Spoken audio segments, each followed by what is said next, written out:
Je tiens à rendre un hommage particulier à François Faber, qui est un exemple pour tous. François Faber est né le 26 janvier 1887 à Aulnay-sur-Iton, dans l'Eure, de parents luxembourgeois dont il a hérité la nationalité. Le père exerce la profession de terrassier. En 1891, la famille s'installe à Colombes, à proximité du pont d'Argenteuil. Dès l'âge de 13 ans, François quitte l'école pour travailler.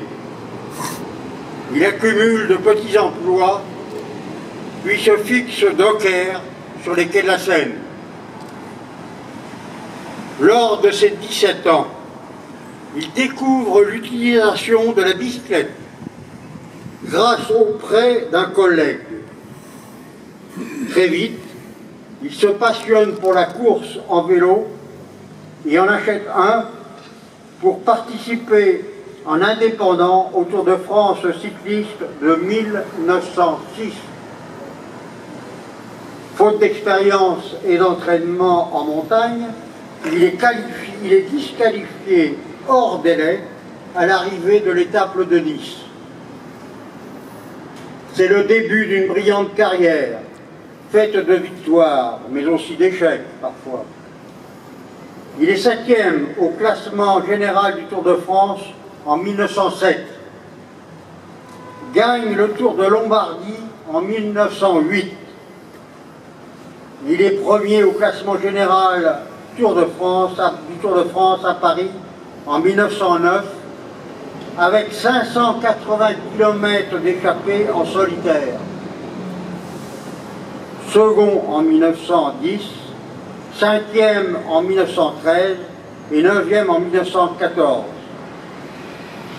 Il ne sait pas qu'il vient de faire sa dernière course. Sans abandonner le métier de docker, ses exploits cyclistes lui valent d'être surnommé le géant de Colombes par la presse sportive. Il a remporté 21 étapes de la Grande Boucle sur 7 et 7 de classique. François s'est installé définitivement à Colombes en achetant 2 maisons, l'une pour sa mère, l'autre pour sa famille, car il a épousé à Colombes Eugénie Terrier, qui va donner naissance à une petite fille. Le 28 juillet 1914, débute la Première Guerre mondiale par l'entrée en guerre de l'Autriche contre la Serbie. Puis le 1er août, l'Allemagne déclare la guerre à la Russie et le 3 août à la France. Le lendemain, l'Angleterre rejoint la France contre l'Allemagne et l'Italie se range dans le camp des neutres. Bien que futur papa, François Faber signe sans tarder un engagement pour la durée de la guerre dans la Légion étrangère, puisqu'il n'est pas ressortissant français. La France a fait ma fortune. Il est normal que je la défende, réplique-t-il à ceux qui le questionnent sur sa décision. Le 23 août, il rejoint le 1er régiment étranger à Bayonne, où il fait ses classes, rapidement, en moins de 2 mois.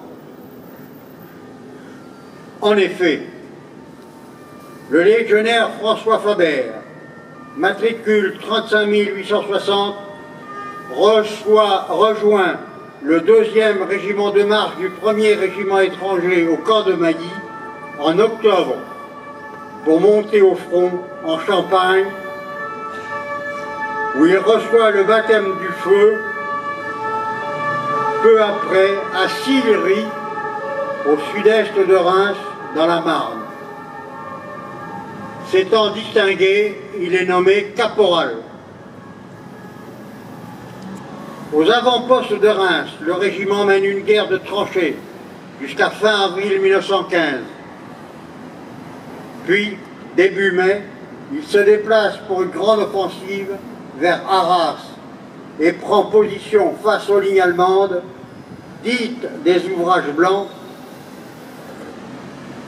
Le régiment est rattaché à la division marocaine. Les 7 et 8 mai, dernier préparatif avant l'attaque. Chaque homme reçoit un outil portatif, des grenades, une paire de cisailles et un crochet à fixer au canon du fusil pour déplacer les réseaux de barbelés. Au sein de la division marocaine, la mission du 2e régiment de marche du 1er étranger est connue. Attaquer de front les ouvrages P, les ouvrages blancs, la tranchée M, l'ouvrage de Nuremberg et la tranchée Schiller, en prenant comme axe le boyau Weimar pour se diriger ensuite sur la côte 140, principal objectif de la journée. La mise en place de toutes les unités du régiment sur les parallèles d'attaque doivent être achevées à 5 h du matin. Le 9 mai 1915, la Légion est à l'honneur. Elle attaque en premier. Les hommes portent sur leur sac la toile de tente en bandoulière. Et dans la toile de tente, 3 jours de vivres. L'ordre est de traverser les lignes ennemies sans s'y arrêter, de marcher le plus loin possible. D'autres troupes soutiendront l'attaque, nettoieront le terrain conquis et l'organiseront. À 6 h, l'artillerie commence à bombarder